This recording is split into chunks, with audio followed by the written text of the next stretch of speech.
Bismillahirrahmanirrahim. Assalamualaikum warahmatullahi wabarakatuh. Selamat sore, salam sejahtera. Para panelis, Prof. Dewi dan Pak Slamet Ginting serta Dr. Mulyadi yang jadi gongnya di sini. Tapi saudara-saudaraku sebangsa setanah air dan pemirsa semuanya, saya mengajak kita bersama-sama memuji kebesaran Allah Subhanahu wa taala, Tuhan yang Maha Esa, yang dengan segala kuasa dan anugerahnya telah memberikan kami semangat tak kenal menyerah. Dan saya juga mengajak kita semua yang melihat ini bersyukur bahwa kita di dunia ini tidak dijadikan sebagai seekor anjing. Kita perlu bersyukur ini. Tetapi sebagai seorang manusia dengan segala kelengkapan ciptaannya, baik dalam bentuk tubuh yang sempurna maupun nalar, nurani, dan kehendak kita. Disinilah kita sebagai manusia bersama-sama menggunakan nalar dan nurani serta kehendak kita untuk menyelamatkan negeri ini yang tidak dalam keadaan baik-baik saja. Dan sebelumnya saya sampaikan bahwa menyikapi kondisi terakhir sejak peristiwa 25 sampai dengan terakhir, Koalisi Aksi Menyelamatkan Indonesia tidak diam-diam saja. Tapi seperti biasa kami belanja makalah dan diskusi sudah dilakukan sejak hari Rabu. Saya terima kasih Dr. Antoni Budiawan, Bapak Gede Sandra, STMSE, Ekonomi PB, kemudian Bapak Agus Susri Ardiansah, Serikat Tani Indonesia, Bapak Reza Indragiri Ameril, Pakar Psikologi Forensik, dan Profesor Sigit Rohadi, Guru Besar Sosiolog UNAS, dan Profesor Husni Umar, Sosiologi Politik, dan hari Kamisnya Ibu Fitri Santi PhD, Dr. Ubaidillah Badrun, Kandidat Dr. Gedesiana, Dr. Tengku Sahrul, Kombes Pol Purnawirawan Alfon Lemau, dan Dr. Hendrajit telah berbicara cukup banyak dari berbagai basic ilmu. Dan yang terakhir, barusan sama-sama kita menyaksikan Profesor Siti Zuhro, Dr. Mulyadi, dan wartawan senior, pengamat militer yang luar biasa, Bapak Slamet Ginting. Saya sedikit agak mengupas, tapi singkat-singkat saja, bahwa kondisi ekonomi kita sedang terpuruk sebenarnya. Dengan kejadian yang kemarin, masyarakat yang marah, dengan aksi belakang ini akan menyusul krisis moneter kalau kita tidak hati-hati. Finansial kita sudah masuk, finansial. Karena memang penerimaan negara kita hanya 8,5% dari PDB. Dan aksi ini murni dari dalam negeri. Karena itu hanya kemarahan pabrik yang sudah rentetannya panjang, dan sejak tanggal 18 Agustus di Jogja, kami sudah menceritakan ini semuanya, di mana semua dilakukan, kemarahan-kemarahan pabrik dibuat oleh kabinet terima kasih, yang intinya pembusukan terhadap presiden, seolah kebijakan semua itu adalah presiden. Dan kemarin hanya puncaknya saja itu, yang saya katakan bahwa apa yang dilakukan oleh Menteri Keuangan dengan pemangkasan dana daerah sampai 24% dan selama 10 tahun paling rendah, ini akan menyebabkan bom waktu, muncullah Pati, Bone, dan sebagainya. Jadi bukan salah pemerintah daerah sebenarnya, tapi ini memang ya gimana pemerintah daerah untuk bayar gaji nggak bisa, yang dia punya cuma menaikkan pajak PBB dan distribusi. Kemudian kenapa marah? Karena gini rasio sangat tinggi. Ini di Indonesia kan 3,8, tapi di Jakarta 4 loh itu, rasionya tinggi. Jadi itu mudah terbakar, di Bandung kan juga mudah terbakar karena ketimpangan ini. Kemudian juga kita telah menerapkan apa yang dikatakan Prof tadi, bahwa kita ini sudah beliau ikut demonstrasi, diharapkan lebih baik, tapi justru kebalikannya lebih buruk ya. Karena kita sudah melaksanakan kebijakan neoliberalisme selama 20 tahun. Mungkin waktu itu kamu buat undang-undang yang neoliberalisme, ya kan? Atau tidak saya suntik dana sehingga tambah krisis berlanjut. Bisa jadi juga seperti itu. Dan kemudian yang menyedihkan lagi bahwa perbankan itu kredit 85% itu untuk pengusaha besar. UMKM cuma sekitar 15%. Ini yang membuatkan ini. Kemudian yang membuat ekonomi tidak jalan lagi karena bank harus membeli surat hutang ke negara. Seharusnya bank ini kan untuk pembisnis, sehingga ekonomi tidak berjalan. Dan yang lebih menyakitkan lagi, 10% orang kaya, terkaya itu menguasai 49% kekayaan yang ada. Dan sisanya 90% untuk rakyat. Jadi kita lebih neoliberalisme dari Amerika yang hanya 47%. Bayangin kita, negara hebat kan kita kan, ini. Sehingga ya ekonomi kita seperti ini. Apalagi kalau kita bicara tentang masalah tanah dan sebagainya, PSN dan sebagainya, ini sangat menyakitkan. Apalagi kalau kita bicara masalah pertanian, saya pesimis bisa swasembada pangan. Karena petani kita ini kebanyakan buruh tani. Kalau itu bukan buruh tani, dia punya setengah hektar. Padahal logika berpikirnya untuk bisa petani yang hidup itu minimal 2 hektar. Dan pupuk, kita petani diberikan pupuk. Tetapi pemerintah membiarkan pupuk itu beredar. Maka pertanian dengan perkebunan yang bersebelahan. Dan perkebunan lebih kuat, maka subsidi tani ini diambil oleh perkebunan. Ini yang harusnya kita kawal untuk menyelamatkan petani. Selanjutnya, yang menyedihkan petani gurem adalah petani yang tidak punya tanah sama sekali, buruh tani, adalah 3 juta kepala keluarga. Bukan 3 juta jiwa, tapi 3 juta kepala keluarga. Inilah yang seharusnya menjadi perhatian, tetapi saya menginjak ke orang yang mengatakan amuk massa. Jadi kalau amuk massa, itu adalah kambing hitam bahwa massa yang mengamuk. Iya dok? Kan gitu. Tapi kalau massa yang marah, itu ada 2 sebabnya. Massa sendiri punya sebab, pemerintah juga punya sebab. Harusnya objektif seperti itu. Kalau tidak disebut amuk massa, ya pantas mengeluarkan kebijakan represif tugas ini. Nah, sebenarnya ini semuanya adalah kontradiksi antara kehidupan masyarakat yang sulit, kemudian dipamerkan dengan elit politik yang hidup bermewah-mewah. Tapi pada kesempatan ini saya ingin mengucapkan selamat kepada Bapak Jokowi yang bisa merusak negeri ini sangat luar biasa. Iya. Dari kota sampai desa, ya kan? Provinsi juga mengatakan ini luar biasa. Kita ngurus KTP saja sekarang ini, ada sebagian waktu itu mantan anak buah saya, ya kan? Wanita sampai jam 11 malam. Kamu bawa duit berapa? 2.500, kok bayar 500? Iya, selesai Pak katanya. Jadi korupsi ini di KKN ini sudah berjalan. KKN-nya sangat luar biasa. Maka saya tadi mendengarkan Prof. Siti bicara itu sedih.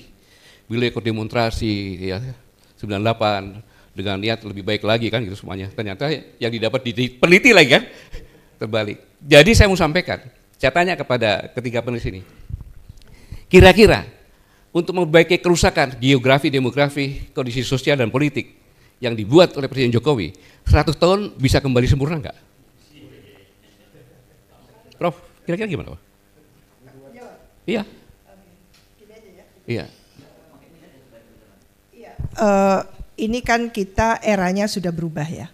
Jadi kalau kita gunakan iptekin, kita maksimalkan dengan semangat tinggi, kerjaan 1 tahun itu bisa di-squeeze menjadi 4 bulan. Saya sudah membuktikan itu dan bisa. Lah, kalau tadi itu kolektif semangatnya, tapi kalau kita katanya tadi itu ada musuh dalam selimut, dan kita tidak bisa menyelesaikan musuh dalam selimut, sampai kapanpun kita akan menggantang asap seperti ini. Terima kasih. Jadi intinya tidak bisa kembali lagi gitu ya. Silakan. Ya, kita sama-sama merdeka dengan Korea Selatan. Korea Selatan bisa apa? Bisa mengadili pemimpin-pemimpinnya yang salah. Karena itu salah satu yang harus dituntut adili mantan Presiden Jokowi. Karena itu sumber masalah yang harus diadili. Korea Selatan itu diadili sejumlah ada sekitar 4 atau 5 mantan presidennya dan berani. Kembalikan harta kekayaan, kembalikan kebijakan-kebijakanmu yang salah, dikembalikan kemana? Kau harus bertanggung jawab atas penjara. Kalau kita menggunakan kata mikul dhuwur mendem jero, semuanya akan berbalik di situ. Saya kira kita harus melihat budaya-budaya yang keliru di dalam mengadili pemimpin itu harusnya transparan. Jadi salah satu kuncinya adalah adili Jokowi. Yang kedua, menurut saya kita sedang menghadapi yang namanya ular berkepala 2 itu. Kita tidak bisa lagi memegang buntutnya karena buntutnya juga jadi kepala. Dan itu biasanya, ya kalau di dalam satwa nyata, biasanya ular berkepala dua itu memang hidupnya di gorong-gorong.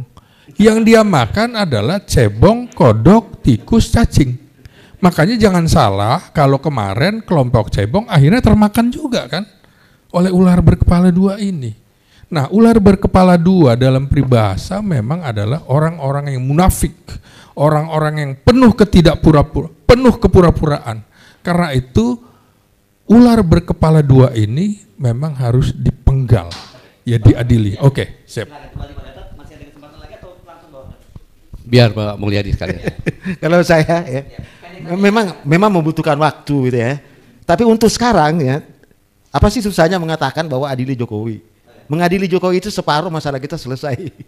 Kira-kira gitu ya. Tapi tidak selesai, tidak semua selesai. Karena kerusakan ditimbulkan 10 tahun, itu sama dengan membutuhkan waktu 500 tahun untuk memperbaiki demokrasi gitu kan. Ini merusak demokrasi, Pak. Saya kira gitu. Terima kasih. Memang saya menyampaikan bahwa yang dibebankan kepada Presiden Prabowo sangat berat. Dirusak sedemikian rupanya, sedangkan ini baru 1 tahun kan, gitu.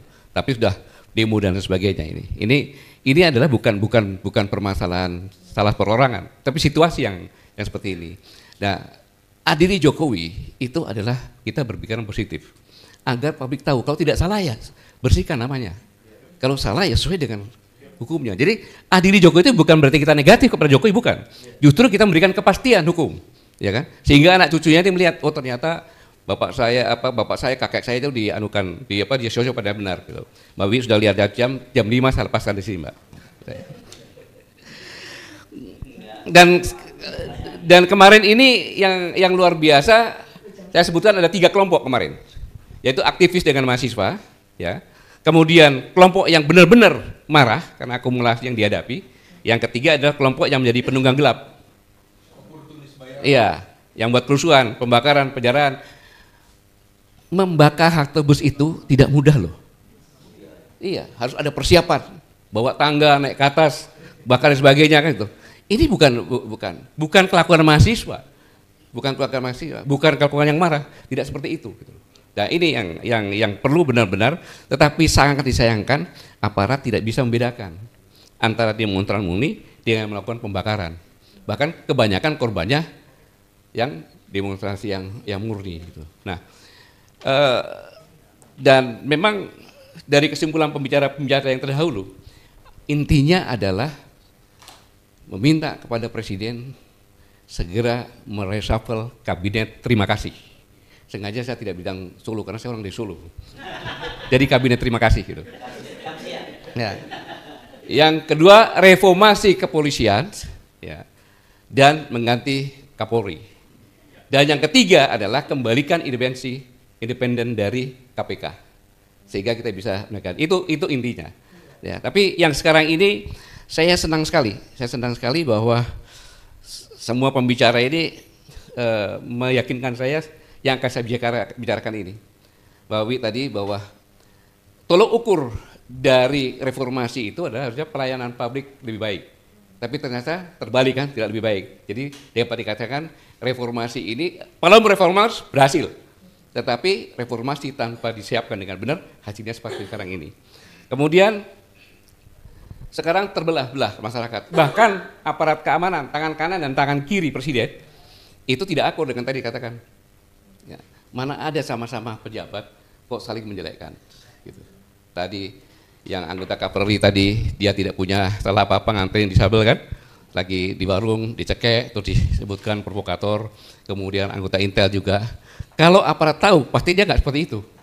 Dia tidak mendiskreditkan, padahal tangan kanan Presiden itu pada saat tertib sipil, itu polisi tangan kanannya. Pada saat darurat militer, itu tentara. Ini yang perpecahan. Ini perlu saya sampaikan, karena konflik ini sangat berbahaya, bukan hanya masyarakat saja yang berkonflik, tetapi sudah sampai kepada aparat yang berkonflik. Ini sangat berbahaya. Maka saya ingin mengingatkan bahwa konservatif mengatakan bahwa ada banyak cara sebuah negara bisa mati. Ia bisa mati karena sikapnya yang abai, karena ketidakpeduliannya dan ketidakmampuannya untuk mengenali dan menyelesaikan masalahnya sendiri. Tetapi yang paling gawat adalah ia bisa mati karena pertentangan internalnya yang merobek-robek eksistensinya sendiri. Kita lihat kautunya mereka ini adalah dua-duanya ada di kita. Kita lupa mencari akar permasalahan yang sebenarnya. Untung tadi disindir sedikit oleh Pak Wi tadi, yang saya tangkap sambil saya mendengarkan tadi. Saya mendengar di sebelah sana Pak Wi. Saya tangkap itu bahwa reformasi itu dapat dikatakan gagal karena pelayanan publik. Nah, inilah yang kita tidak peduli dan tidak mampu mengenali penyelesaian masalah-masalahnya sendiri. Yang kedua, perpecahan kita sendiri. Ini jangan main-main. Ini teori yang sudah diteliti. Kemudian saya ingat lagi, perubahan adalah sebuah kekuatan yang dahsyat. Reformasi dahsyat memang itu. Yang sebaiknya direncanakan, dikelola, atau ia akan menjadi kontraproduktif, bahkan berujung kegagalan. Ya ini sekarang ini, emosi semuanya pokoknya ganti presiden segala macam kan, tapi abis itu dia tinggalkan. Di ruang DPR nggak diawasi, akhirnya undang-undangnya seperti itu. Gitu.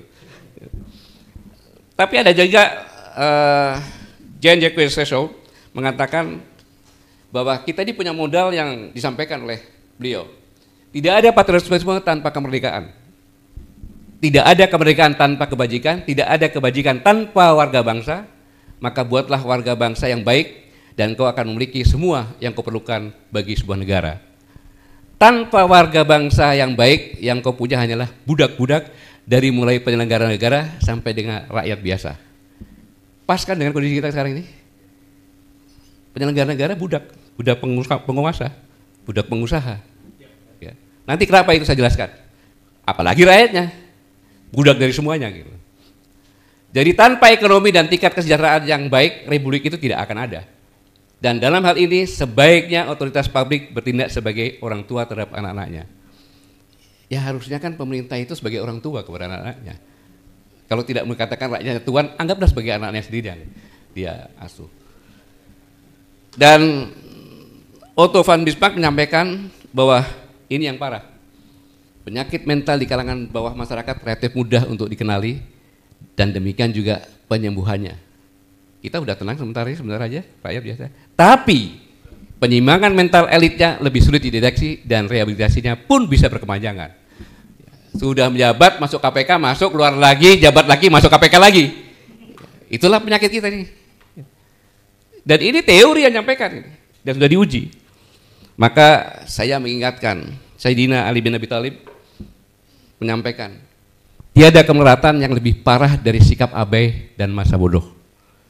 Jadi kita mengajak kita semuanya, janganlah kita bersikap abai dan masa bodoh. Mengapa demikian? Tersinggung boleh, tidak tersinggung boleh, bahwa sebenarnya demokrasi kita adalah demokrasi sembako. Iya, demokrasi kita adalah demokrasi pakai sembako. Yang mengatakan one person, one food. Demokrasi dijual harga murah. Satu suara cukup sebungkus sembako. Kalau tambahan 50.000 boleh 100.000. Masa depan bangsa ini jadi taruhan. Jadi jangan marah sama anggota DPR. Jangan marah dengan wali-wali seperti itu. Wong dia bisa jadi dari sembako kok.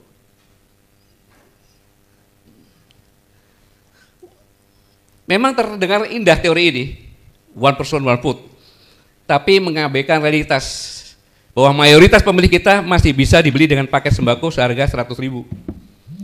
Kita tidak membangun sistem politik berdasarkan asumsi idealis tentang educated for, tapi di negara yang sebagian besar rakyatnya masih khawatir besok mau makan apa, ya kasih sembako ya terima duluan aja. Kalau dia besok makan apa nggak jelas.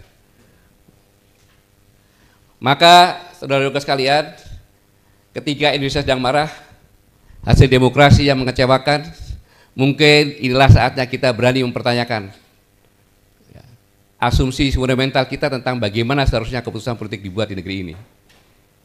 Kalau kita tidak berubah ini, ya berubah nggak akan berubah. Wong yang menguasai negara ini hanya ketua partai saja, ditambah lagi taulah ketua Mahkamah Agung, Mahkamah Konstitusi, presiden, wakil presiden, selesai. Terus apa sebenarnya tujuan dari sistem politik yang baik?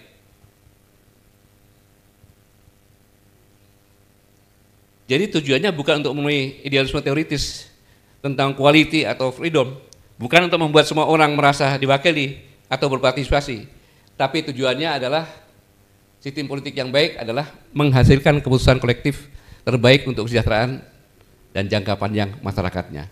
Ini tujuannya sebenarnya. Inilah yang seharusnya kalau benar-benar kita sepakat dengan definisi ini, maka pertanyaan berikutnya apakah ketika sistem demokrasi bisa dibajak dengan modal berapa miliar rupiah untuk membeli jutaan suara, apakah itu masih demokrasi? Pak Mulyadi? Jelas jawabannya tidak ya Pak Mulyadi ya? Semua suara memiliki kualitas informasi dan pertimbangan yang sama. Masa seorang Profesor Siti Suro, maaf, dalam voting itu sama dengan orang yang sedikit gila tapi belum masuk rumah sakit bisa memilih. Loh, buktinya gitu kan? Atau minimal karena lihat merah, kuning, biru, ya dengan pakai sembako kita pilih itu. Seorang profesor, seorang doktor, gawannya. Terus untuk apa kalau voting?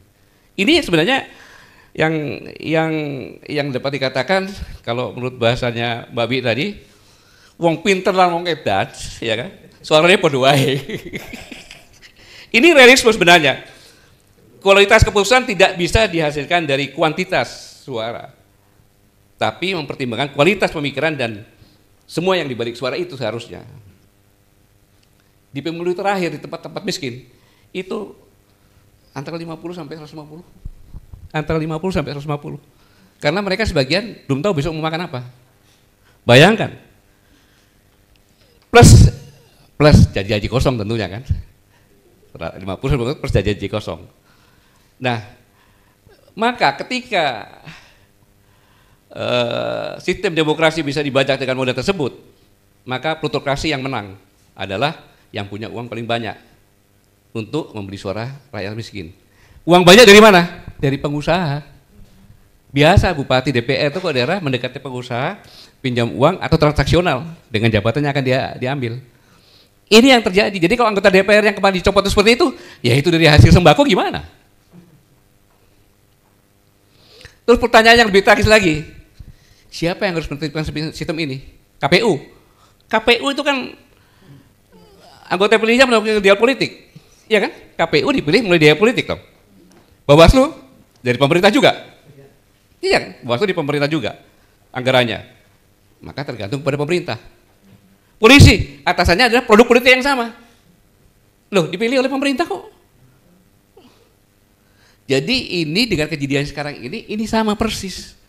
Serigala suruh mengamankan domba, ya diterkam dombanya. Nah, ini kan gitu sama. Kalau kita lihat, begitu polisi udah pakai Robocop kan, gebukin semuanya. Bahkan temannya sendiri pun yang kelihatan itu digebukin sampai dia tendang lagi kan. Ada yang begitu. Jadi bukan salah polisi, bukan salah semuanya. Sistem kita yang seperti ini. Ya serigala suruh jaga domba ya meleng dimakan lah gitu kan. Maka kata kuncinya adalah kita harus dipimpin oleh hikmah kebijaksanaan dan permusyawaratan. Demokrasi yang efektif membutuhkan lebih dari sekedar perhitungan suara. Ia membutuhkan wisdom, kebijaksanaan, dan proses deliberasi yang matang. Jadi saya ini menyimpulkan dari pembicara semuanya ini biar puas gitu kan. Padahal di belakang udah ngomong gitu ya. Jadi sistem permusyawaratan dalam tradisi politik Nusantara mengakui bahwa tidak semua pendapat memiliki bobot yang sama. Ada konsep sepuh, tertua, orang terpandang. Mereka didengarkan karena popularitas, melainkan bukan karena popularitas, tapi karena kearifan dan rekam jejaknya dan kontribusi kepada masyarakat. Bukan itu. Jadi, rekam jejak itu yang paling penting. Dia pernah berbuat kepada masyarakat, dianggap tertua, menyelesaikan permasalahan masyarakat. Tetapi saya ingatkan ini bukan sistem feodal atau anti demokratik. Ini adalah pengakuan realistis bahwa kualitas keputusan kolektif bergantung pada kualitas input dari mereka yang terlibat dalam proses pengambilan keputusan. Nah kalau keputusannya sembako ya keluarnya sembako. Jadi jangan nyamakan pisang itu Mossad. Jangan menyamakan pisang dengan batangnya itu. Dia motong dengan tangan kiri aja cepat, apalagi tangan kanan. Maka dia falsafah itu yang saya baca. Oh ternyata dia ngambil pisangnya, batangnya dipotong. Makanya jangan samakan pisang dengan batangnya. Gitu. Satu suara dari orang yang memahami persoalan tidak bisa disamakan dengan satu suara dari orang yang tidak paham apa-apa. Apalagi hanya tergoda dengan sembako. Jadi tidak semua orang memiliki kapasitas yang sama untuk membuat keputusan politik yang kompleks. Contohnya gini, apakah kita akan membiarkan suara untuk menentukan suatu obat yang diperlukan oleh masyarakat dengan sistem voting? Tentu tidak dong. Tentu kita mempercayakan dokter yang ahli dan farmakologi yang bagus kan gitu, yang berkualitas. Lalu apa alternatif kita butuh? Karena adalah demokrasi berkapasitas sistem yang tetap demokratik tetapi mengakui bahwa partisipasi politik yang berkualitas membutuhkan persyaratan tertentu. Terserah apapun juga nanti. Kenapa? Politik adalah profesi yang dampaknya jauh lebih besar dibandingkan dokter tadi, farmasi, apapun juga. Karena keputusan seorang menteri dapat mempengaruhi kehidupan begitu banyak jutaan orang. Mengapa kita tidak memiliki jaminan kualitas yang sebanding dengan mereka yang akan membuat keputusan politik itu? Kita nggak punya sekarang ini. Anda lihat tuh, kabinet terima kasih. Iya kan? Bisa lihat sendiri tuh. Tanpa Bapak Ibu, gas melon. Ya kan? Tanpa Bapak Ibu, perlu dipindahin. Tanpa Bapak Ibu, PTK. Ini tidak masuk akal sebenarnya. Tidak pernah terjadi zaman-zaman yang dulu seperti itu. Jadi yang kita usulkan ini adalah bukan mengeliminasi partisipasi rakyat, bukan. Melainkan meningkatkan kualitas partisipasi. Dapat memilih namun dengan informasi dan pilihan yang lebih baik. Setiap orang tetap bisa mencalonkan, namun dengan standar minimal yang melindungi kepentingan publik. Jadi saudara-saudara sekalian, Indonesia sedang marah. Rakyat sudah muak dengan hasil demokrasi yang mengecewakan. Ini adalah momentum yang tepat untuk pembicaraan jujur tentang kelemahan mendasar dalam sistem politik kita. Yang kita perlukan bukan revolusi, bukan teroris, apalagi makar atau kudeta, melainkan evolusi sistematik menuju demokrasi yang lebih matang. Bukan teroris, Bang, bukan makar, tapi evolusi sistematik menuju demokrasi yang lebih matang. Mbak Wiwi tadi mengatakan Indonesia sudah 80 tahun merdeka harusnya matang. Kan betul. Jadi saatnya kita berevolusi dari demokrasi pakai sembako ke demokrasi yang benar-benar mampu menghasilkan pemerintahan yang berkualitas, yang bisa melayani lebih baik. Kita harus berani mengakui bahwa sistem yang dirancang untuk masyarakat agraris pada abad 18 nggak bisa dibandingkan dengan abad 21, yaitu masyarakat urban digital. Nggak bisa. Tentu beda. Itu dah penunjang evolusi. Dan tawaran ini saya pikir masuk akal bagi saya, tapi bagi orang lain belum tentu kan gitu. Yang kita perlukan bukanlah demokrasi yang terdengar baik di telinga, melainkan demokrasi yang benar-benar berhasil, yang menghasilkan pemimpin berkualitas dan kebijakan yang cerdas. Mengapa demikian? Karena rakyat Indonesia layak mendapat pemerintahan yang lebih baik dari sekedar siklus politik 5 tahunan, dan layak mendapatkan sistem yang benar-benar melayani kepentingan jangka panjang bangsa, bukan kepentingan jangka pendek pengusaha politik, badut politik, bandar politik, dan bandit politik. Gitu. Bandit politik. Kita harus seperti ini. Maka pelayanan publik yang disampaikan sebagai tolok ukur Profesor tadi adalah pelayanan publik yang baik kepada masyarakat. Demokrasi sejati tapi kualitas keputusan untuk bangsa yang kuat. Pertanyaannya adalah, beranikah kita mulai percakapan yang sulit tapi penting ini?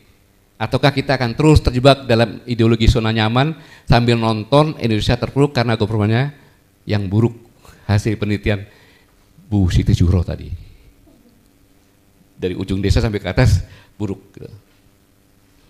Jawabannya menentukan nasib 280 juta jiwa Indonesia untuk dekade-dekade mendatang. Khususnya generasi Gen Z ini yang sekarang terkenal dengan sandwich generation. Kita harus akui bahwa kemenangan Pak Prabowo dengan Gibran, peran Gen Z itu sangat besar. 27%. Ya 27 ya, 27. Ya. Ya. Jadi wajar kalau gengsi-gengsi itu dia minta. Yang diminta sederhana kok. Kuliah dengan bayaran mudah, habis kuliah dapat kerja. Itu saja yang diharapkan. Gengsi. Jadi jawaban ini menentukan 280 juta jiwa Indonesia dan generasi-generasi yang datang yang seharusnya menerima warisan yang terbaik. Saudara-saudara sekalian, dalam setiap zaman perubahan besar selalu ada momen kebenaran di mana suatu bangsa harus memilih berevolusi atau stagnan. Kita di persimpangan ya.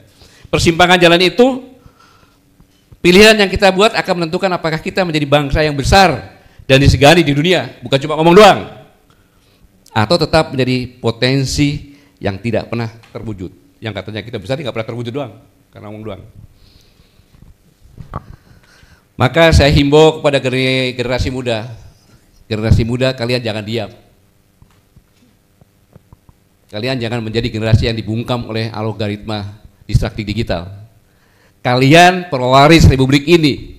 Kedaulatan tidak akan bertahan jika kalian diam. Keadilan tidak akan datang jika kalian menunggu. Jadi jangan menunggu. Istilahnya bangkit atau kalian punah. Bangkit atau kalian punah. Jadi saya ulangi, generasi jangan bungkam oleh algoritma dan distraksi digital. Kalian adalah pewaris republik ini. Kedaulatan tidak akan bertahan jika kalian diam. Keadilan tidak akan datang jika kalian menunggu. Ini penting, maka gunakan kecerdasanmu, gunakan nuranimu, dan gunakan keberanianmu untuk menolak segala bentuk penindasan yang dibungkus pembangunan. Dalam kesempatan ini, saya menghimbau kepada segenap guru-guru besar di seluruh sivitas akademika dimanapun berada. Mari kita adakan kajian yang saya sampaikan ini dengan berbagai disiplin ilmu yang masing-masing ada di universitas, fakultas, agar bisa memberikan masukan kepada pemerintah dan seluruh rakyat evolusi yang terbaik, yang tepat dengan budaya dan tradisi terlebih sejarah panjang Nusantara, sehingga kita bisa menemukan rumusan evolusi yang jati diri Indonesia yang sebenarnya. Itulah demokrasi yang kita cari untuk melindungi bangsa ini. Saya hanya menyampaikan selamat berjuang saudara-saudaraku semuanya.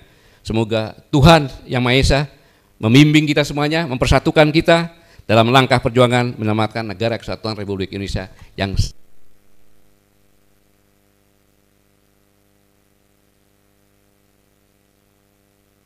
Assalamualaikum warahmatullahi wabarakatuh. Waalaikumsalam warahmatullahi wabarakatuh. Merdeka. Ya, oke. Ini luar biasa ya, bangkit atau punah kata Pak Gatot, dan ini berkali-kali disampaikan dalam berbagai kesempatan. Saya kira kalau memang nggak bangkit-bangkit juga ya pilihannya cuma punah, gitu aja Pak Gatot ya. Terima kasih. Sudah diingatkan ya dengan kondisi yang sekarang ini kan. Ya. Jadi kalau kita diam, ya kita tinggal generasi yang kita ke depan seperti ini tapi nggak akan sampai-sampai. Ya. Dan kita menuju ke arah punah ini. Dan tidak sadar kita sudah mulai membusuk sebetulnya situasinya ya. Kan bangsa yang akan hilang itu adalah bangsa yang dia tidak tahu permasalahan dasarnya apa. Ya. Kemudian bangsa yang terpecah belah. Ya. Ada semua ini kita ini kan. Maka perlu kita bangkit, ingatkan semuanya. Baik, terima kasih Pak Gatot Nurmantio. Ini sekaligus menutup sesi yang kita gelar 5 sesi diskusi dan selama dilaksanakan selama 3 hari berturut-turut ya, yang dilakukan oleh seri diskusi yang mudah-mudahan ini adalah sumbangsih dari Koalisi Aksi Menyelamatkan Indonesia sesuai dengan namanya. Tujuan dari koalisi ini adalah untuk menyelamatkan Indonesia. Saya kira itu ya, tidak ada kepentingan lain kecuali itu ya. Kita tidak mencari posisi. Ya. Jadi kami tidak mencari posisi. Ya. Tapi kita berpikir kontribusi apa yang bisa kita berikan untuk negara dan bangsa ini agar selamat. Oke, mantap ini ya. Jadi tidak cari posisi tapi penting berkontribusi. Ya. Ini jadi tagline-nya juga dari kami. Oke, terima kasih Pak Gatot. Terima kasih Profesor Sizuro, Bung Slamet Ginting. Ya. Yes, oke. Dan kita ketemu lagi dan dalam situasi semacam ini tentu saja ini merupakan upaya kami untuk membangun kesadaran kita sebagai bangsa dan bernegara ya. Dan seperti tadi itu memang di dalam tadi saya pernah mengutip itu ada dalam ilmu politik ya, bahwa dalam sebuah masyarakat yang belum mature, demokrasi itu berbahaya untuk demokrasi itu sendiri. Dan kita sekarang sedang menghadapi situasi itu. Pilihannya kembali kepada kita. Dan tapi saya kira ini nanti biar banyak kepala, biar ini bisa jadi keadilan banyak guru-guru besar, kampus-kampus dan juga para intelektual dan civil society Pak Gatot ya. Ya. Baik, terima kasih. Kita ketemu lagi. Saya nggak pengen kita ketemu lagi dalam situasi seperti ini. Harusnya kita nanti ketemu dalam situasi yang jauh lebih baik dari situ. Ya. Baik, saya Hersman Arif mengucapkan terima kasih. Sampai jumpa lagi. Wassalamualaikum warahmatullahi wabarakatuh. Oke, Pak Gatot. Ya. Pak, matur nuwun, Pak.